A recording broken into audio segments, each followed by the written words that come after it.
1,800 meters per second, and that's required to get this lunar landing opportunity in just a few minutes. 90 seconds to TIG. Propellant tanks at flight pressure. All right, 90 seconds until we begin that propulsive maneuver. Again, power descent initiation is about a 10 or 11-minute burn that will slow the spacecraft's descent. A lot's going to happen after that 10 minutes, Josh. This is a single continuous burn. After that, we're going to see a lot of events in rapid succession: pitch over, vertical, and terminal descent. And we just heard another call out from the prop console saying that feed line prep is complete. What that means is Nova-C's propulsion system, that mixture of liquid methane and liquid oxygen, that feed line is prepped, getting ready to go into an injector to blend those two propellants, and the propellant and the oxidizer, and have ignition of PDI. We're tracking that in just under a minute, Gary. Converging on burn attitude. Lander is getting into the correct attitude required. Line prep complete, both sides. Another call for feed line prep complete for liquid methane and liquid oxygen in preparation for this PDI burn.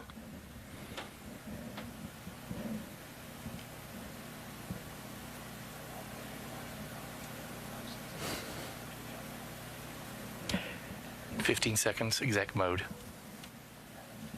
15 seconds to exec mode. We're tracking a little less than a minute, though, until the time of ignition for power descent initiation. Settling. Ignition. Throttling up. Main stage. There we heard main stage ignition. That's coming from our prop console, Rob. Good control. GNC call on good control. Thrust to weight 1.5. These are great call-outs in between our prop console and our flight manager, Scott Tamblin, calling it as the data is feeding into the lander, which means we are continuing to have good communications. The lander is sending that back to flight controllers in Nova Control. Gary, something we prepared for, we planned on, is that loss of communications, and that's why we have this. I see good thrust control. It's a good thrust control call from prop, but that's why we have this autonomous lunar lander. You know, we programmed, we know that, hey, we want to light PDI in this moment. These are the steps you need to get there. But from here in, this is an autonomous lunar lander, and flight controllers are monitoring communications and tracking the progress right along with the public right now with us. Nova-C has the helm. It is in control and is making the decisions necessary to ensure a soft landing. We heard call-outs about thrust, full thrust right now. There is the ability to throttle that thrust, and we'll see that throughout the descent as the fuel tanks continue to unload and we expel that propellant. And we did have a few questions come in about how much gas are we giving this to slow down the vehicle. And we want to remind folks that this PDI burn goes Commanded thrust 90%. Goes in just about 90%, right on time. So it goes in at 90% in order to, if the lander makes a decision and says, I need to slow down more and make a decision to make a safe landing, it's able to add a little bit more oomph and make that decision a reality rather than just a possibility. Fido, I'm showing 500 kilometers to target, but my display's a little bit stale. That's the mission director, Tim Crane, calling about 500 kilometers, but stating that his information might be just a bit stale. 1,000 psi in the helium tank. It's part of the reason we're showing this animation, Josh. Of course, this is not telemetry driven. We're just showing you exactly what's happening. As we hear the calls, this information is relayed through the audio loops. Not enough bandwidth to do a live stream of this, so we're relying on the data that's being fed from Nova-C to Nova Control. Yeah, that data is going into the flight controllers, and what you're seeing on your screen right now is just to give you an idea of the vehicle's attitude. You heard them talking about moving to a burn attitude. This is what we expect Nova-C is doing right now. It is a simulation in the large screen just to give you an idea of what's happening over these critical approximate 10, 11 minutes of PDI, powered descent initiation, trying to slow Nova-C down, bring that acceleration down to about 1,800 meters per second. And there's some follow-on steps after that, Gary. It involves pitching over the lander using that gimbaled engine. We heard the maneuver to burn attitude followed by main engine gimbal checkout. So they'll use that gimbal to pitch the lander over and start a vertical descent.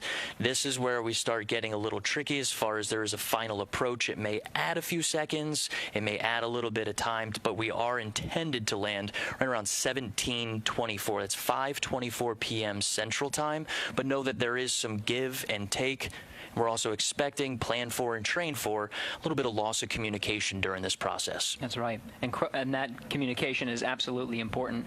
And part of the reason, and we've been stressing this, Josh, is the autonomous operations of Nova-C. Part of that is after it performs that pitch over maneuver. 400 seconds to go and braking 1. Good control. FIDO, I see TRN depause processing in flight. All right, that was the call that we were waiting for. That was our major problem we've been working on in this dynamic situation, is getting those images processed from the HRN camera, TRN camera, which in this case, a dynamic situation, we had to improvise a little bit and reach into those 2 laser beams from NDL, figure out a patch while we were in lunar orbit, just about 2 hours, and it sounds like we are getting good readings from those images. Absolutely remarkable feat. We also happened here, I think it was 400 seconds remaining. That was coming from FIDO and Flight Dynamics. Sean Stewart working the console this evening.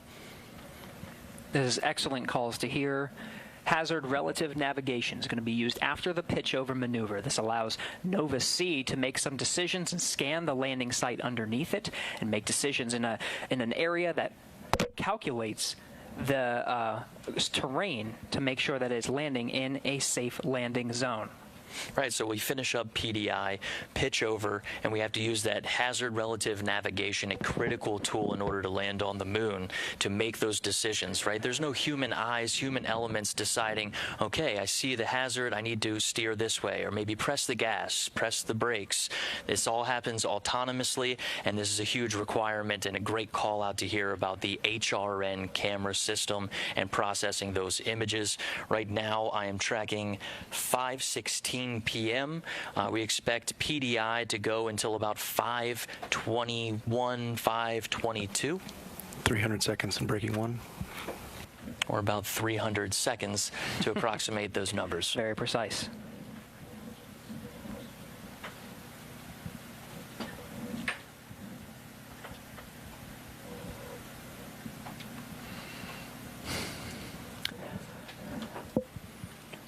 Josh, after those final series... Thrust to weight is 1.7.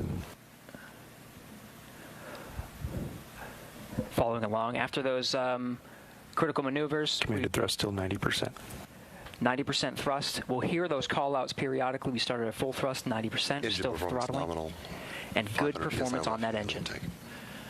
That's a great call out. 2 things there. Nominal performance on this engine as well as the helium tank. So what we haven't mentioned so far in the show is that the helium tank pressurizes that liquid methane and liquid oxygen tank. But in addition, it's also used for reaction control system. Those are the small spurts that you see at the top of the lander in the animation that control the vehicle's attitude. So for things like landing on the moon, you really want to land at the right attitude. That way your antennas are facing back, direct line of sight to Earth, and you can get that ultimate confirmation once you do suspect that you have landed on the moon.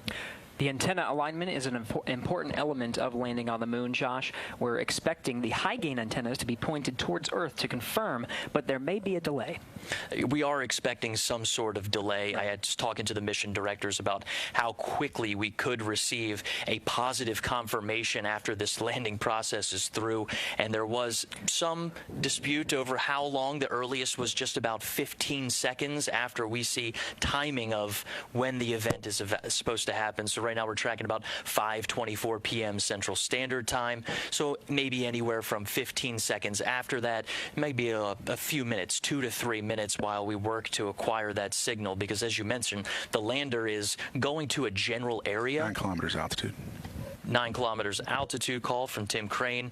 The lander is going into a general area that we say this is the general area we want you to fly to. It's using that hazard relative navigation to make better decisions about this is an area with the least amount of slope. This is an area that's free of boulders and other obstacles. So it's making autonomous decisions about where to go.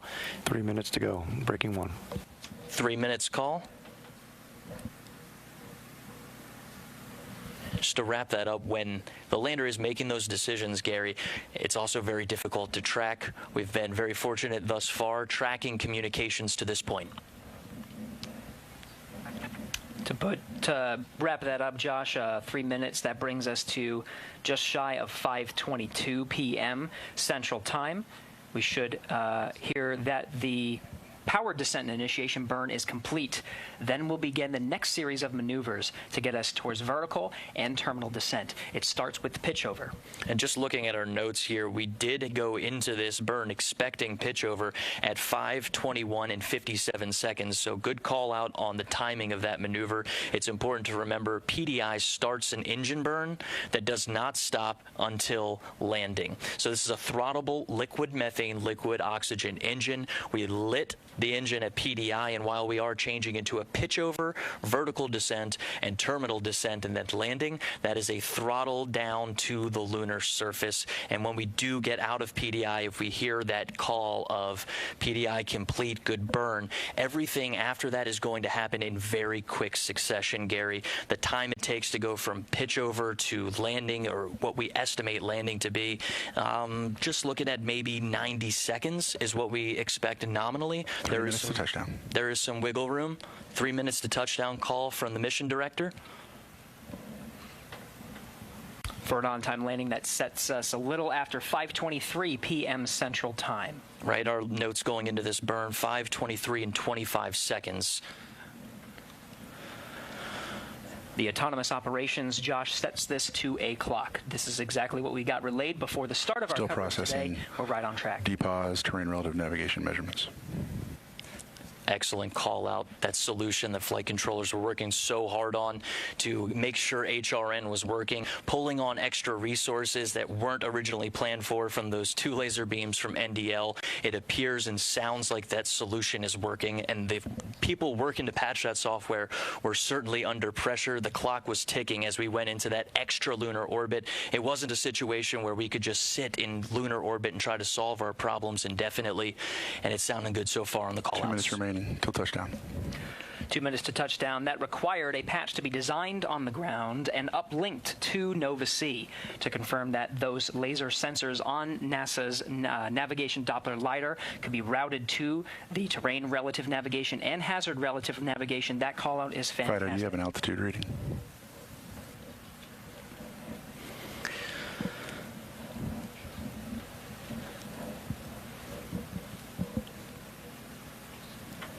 Standing by to see if we can get an altitude reading from Fido here. That's Flight Dynamics Officer Sean Stewart on Blue Team.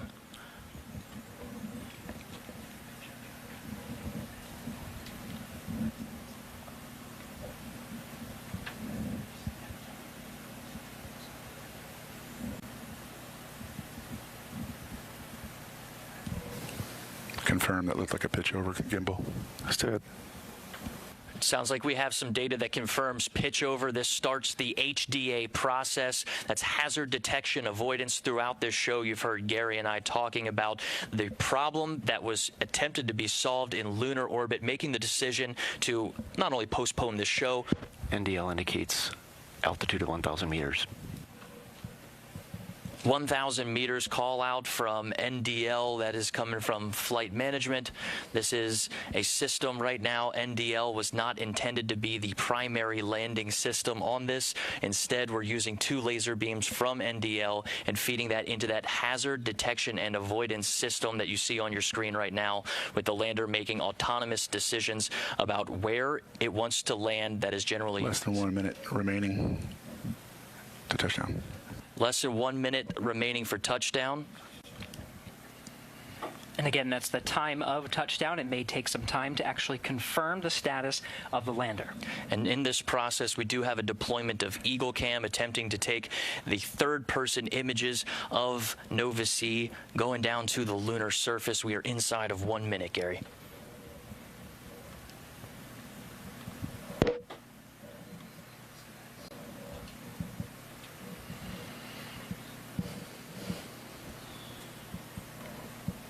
Yes, we're well into blowdown.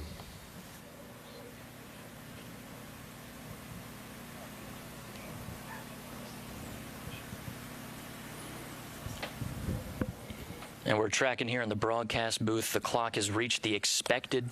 May take a minute for comms to reestablish standby. There it is, mission director beating us to it. We've reached the expected time of landing, but now is the process of waiting for comms, and we are in standby mode, as you heard it from the mission director, Dr. Tim Crane.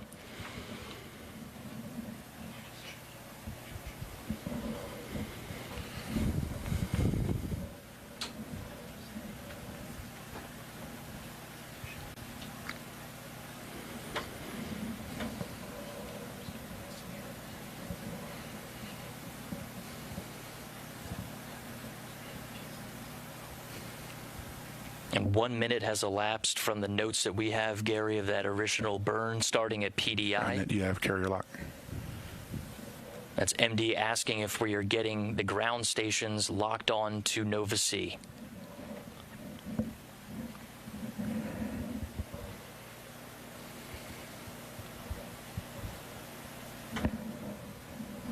That carrier lock call, Gary, we expect that to come from GroundNet or COM. That conversation possibly not happening on our public channel that we have access to. We're just standing by to hear that come through the channels as we approach almost 2 minutes since we estimated the landing time. We did get a few call-outs on the side, folks coming into the room saying there was about a 2-minute forgiveness in our timetables. We are checking our antenna reception. Checking antenna reception.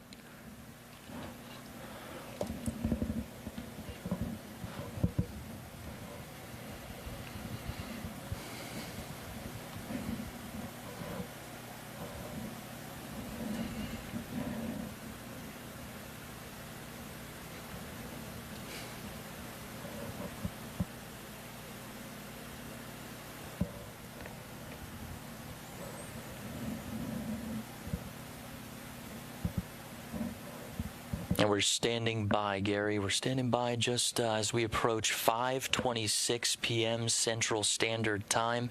Given those mission directors' notes of the flexibility between what we were tracking, what we were given was just about 5:24. All stations, this is MD. Please look back through your logs and confirm the last information you had, and we'll determine this is a comm outage. And that's the mission director, Gary. These are our notes here of what we believed. We talked about the comm outages with the lander making autonomous decisions. This is the process of going through the last bit of data that came into Nova Control and working to verify, okay, this is the last bit of data. Where was the lander possibly going? How do we look for it and establish those communications? Nova C uses 4 antennas placed at the top of the lander that are designed to capture these communications. But we did expect this. We talked about it, that this is a communications challenge in it of itself, and right now we're standing by to hear that communications call out. We're just a little more than 3 minutes from the time of when the clock reached 0 for Nova C landing on the moon.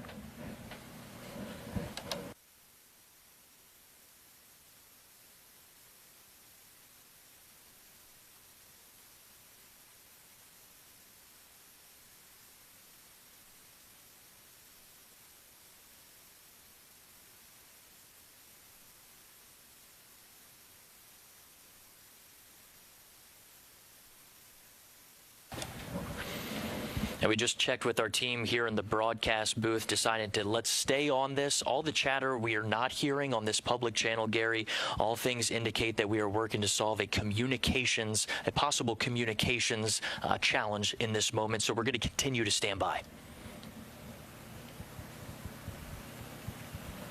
For those following along. MD Prime on IM1. Go for prime. Yeah, I guess you all the room looking for states, and we're going to go ahead and cycle the ground transmitter on Goonhilly and do some RF sweeps. Is that your plan? That's correct. Roger, copy. And that's just what we had in mind in our notes, Gary, is that if we encounter a communications challenge, we mentioned how difficult it is to land on the moon and continually have those communications. What you just heard there is folks talking about using the Goonhilly Earth Station Limited dish in the UK to do a sweep looking for that signal. We mentioned that autonomous process of the lander reassigning itself somewhere that it believes is safe. Going into it, we heard that the HRN camera was functioning and able to make those decisions after what was a 2-hour orbit of problem solving with Intuitive Machines' TRN and HRN cameras. The laser rangefinders assigned to those are the ones that Intuitive Machines installed inside the navigation pods. The laser rangefinders were not activated. We went to NASA and asked to use 2 of the laser beams on the navigation Doppler LiDAR. That's right. And spent 2 hours in orbit. Team, we're going to confirm our pointing vector with our antenna for post-landing. Yep. We spent about 2 hours in orbit to solve that problem. We got good readings on the way down. And right now, we are working to confirm communications on the surface of the moon, roughly around the Malapert A region. That is the South Pole region of the moon. That's right. What we do know is the power descent initiation. We were following along in the status calls. We executed a pitch-over maneuver, and we're counting down the clock to a landing time of 5:23 p.m. Central Time. Well, Josh described those processes of working on the communications component to confirm data from the lander, pulsing the teams surrounding him to check the status of Nova C and the data that they were receiving here in Nova Control to confirm landing. And part of that, Josh, as you described, is communications. We're standing by. FIDO MD on IM1. QMD. I'm looking at our phase plane there for the last part of the flight. Looks like we had excellent pitch and yaw control throughout, but I did see a little bit of a roll excursion. Could it be that we landed off angle and roll in the final phase? So I do see we had up to an 8-degree excursion.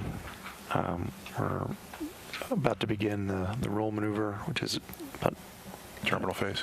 The terminal phase, which is a large roll maneuver to get to landing attitude. That's the last data point I have. But up until that point, we were really solid. Right. So terminal phase begins at 30 meters. Or post HDA. Post HDA. Post HDA. 400 meters. Very good.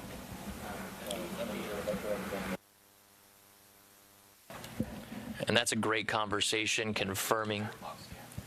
That's good ground network. Good for box scan. Make that go. Yeah, that was good confirmation of the process that we were very familiar with, talking about the attitude of the lander, making sure that those antennas are within direct line of sight with Earth stations, ground stations on Earth, excuse me.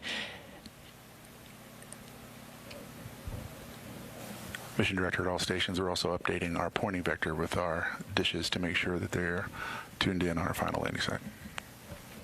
There's a call. We're searching for that communications back to the ground station. This one particularly is in the UK that's tracking us. And it's important to note, Gary, that we have an entire network dedicated to working these communications problems. It's been active this entire mission. And the largest, most powerful dish out of all of them is about a 64-meter dish in Australia. That time to search with that opportunity with the largest, most powerful dish, we're looking at about 12 to 13 hours after our estimated touchdown. So this is a process that we could be looking and searching for the lander's signal for confirmation for quite some time, but we're going to continue to listen in and stand by as our flight controllers are working with the ground station in the United Kingdom to work this issue, work this problem. It's another challenge, very similarly to the challenge solved just to make it this far. Science of life, we have a return signal we're tracking.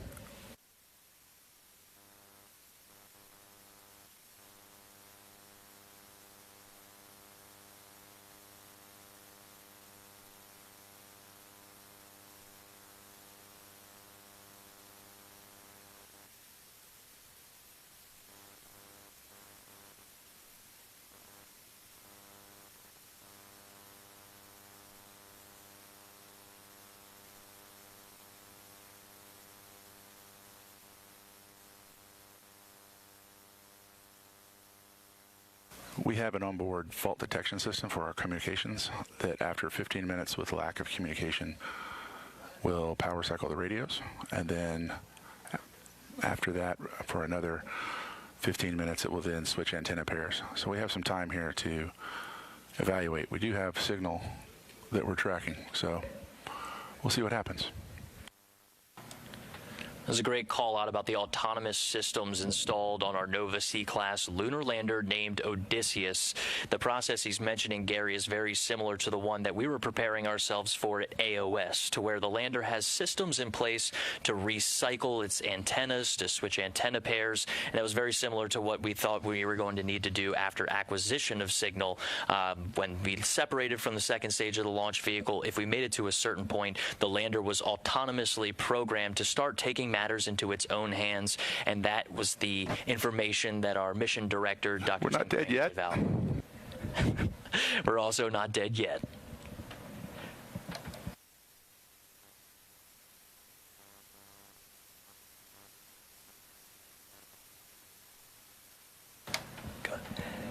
And the key here, Josh, is patience. It's 5:34 p.m.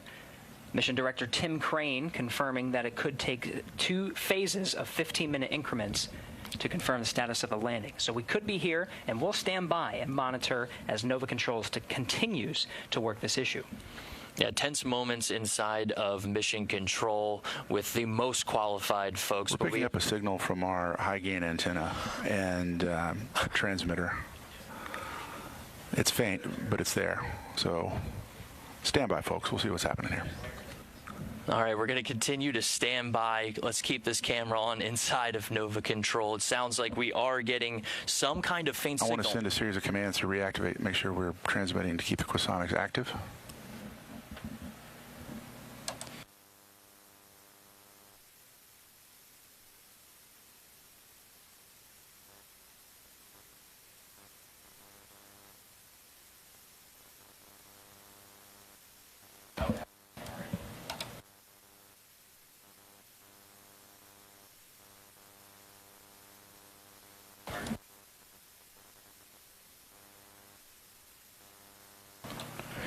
We're still standing by. The last call from Mission Director Dr. Tim Crane was that we were getting a faint signal from Odysseus's high-gain antenna.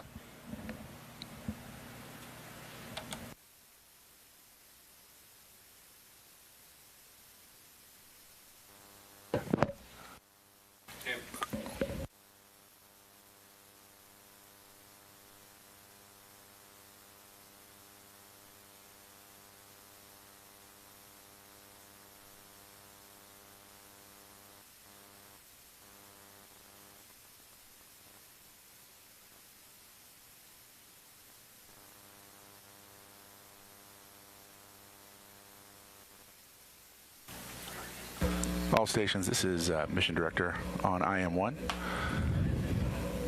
We're evaluating how we can refine that signal and dial in the pointing for our dishes. What we can confirm, without a doubt, is our equipment is on the surface of the moon, and we are transmitting. So, congratulations, IM team. We'll see how much more we can get from that.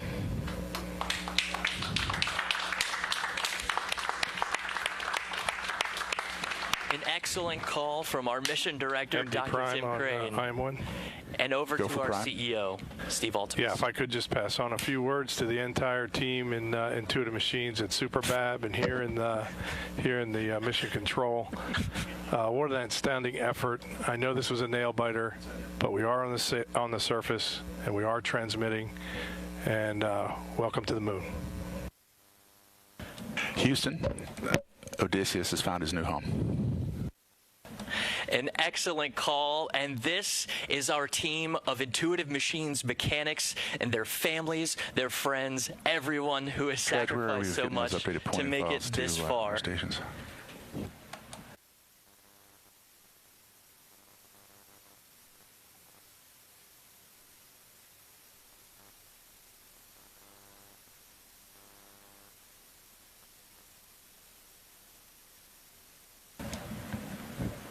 How about that call, Gary? That was something else, a faint signal. Now it's time to work on refining that signal. But Dr. Tim Crane, our mission director today, making the call Odysseus has a new home. It shows the disciplines of the flight controllers in Nova Control. They waited until there was absolute confirmation that there was a signal, and then that was when they took the moment to celebrate. We saw that it wasn't just the individuals in Nova Control that contributed to the mission. The contributions to enable the success of Nova C's landing on the moon stretches far and wide. We showed, of course, some of the folks watching there, but really it extends even farther than this. A wonderful and truly amazing moment to celebrate. The U.S. has landed on the moon once again. And to everyone, you mentioned it goes beyond just the folks that we saw on camera waiting and working through those tense moments, but their friends, their families, and everything it took to get to this point. We're still expecting an image. We expect that to come down sometime in the future, especially as we look towards some high-resolution images. Let's go ahead and it sounds like we do have a message we'd like to cut to. Can we have that message special for our folks, our employees, and folks watching at home? Hey, that's right. With Nova C landing at Malapert A, congratulations, like you said, Josh, are flooding into the teams that made this happen. Really sets a tone for the American leadership and the future of a strong lunar economy. So here's NASA Administrator Bill Nelson. On the 8th day of a 250,000-mile voyage, a voyage along the Great Cosmic Bridge from the launch pad at the Kennedy Space Center to the target of the south pole of the moon, a commercial lander named Odysseus, powered by a company called Intuitive Machines, launched upon a SpaceX rocket carrying a bounty of NASA scientific instruments and bearing the dream of a new adventure in science, innovation, and American leadership in space. Well, all of that aced the landing of a lifetime. Today, for the first time in more than a half century, the U.S. has returned to the moon. Today, for the first time in the history of humanity, a commercial company, an American company, launched and led the voyage up there. And today is a day that shows the power and promise of NASA's commercial partnerships. Congratulations to everyone involved in this great and daring quest at Intuitive Machines, SpaceX, and right here at NASA. What a triumph! Odysseus has taken the moon. This feat is a giant leap forward for all of humanity. Stay tuned. All right, thank you, Administrator Nelson. Again, Nova C and the United States has landed on the moon at 5:23 p.m. Central Time today, February 22nd, 2024.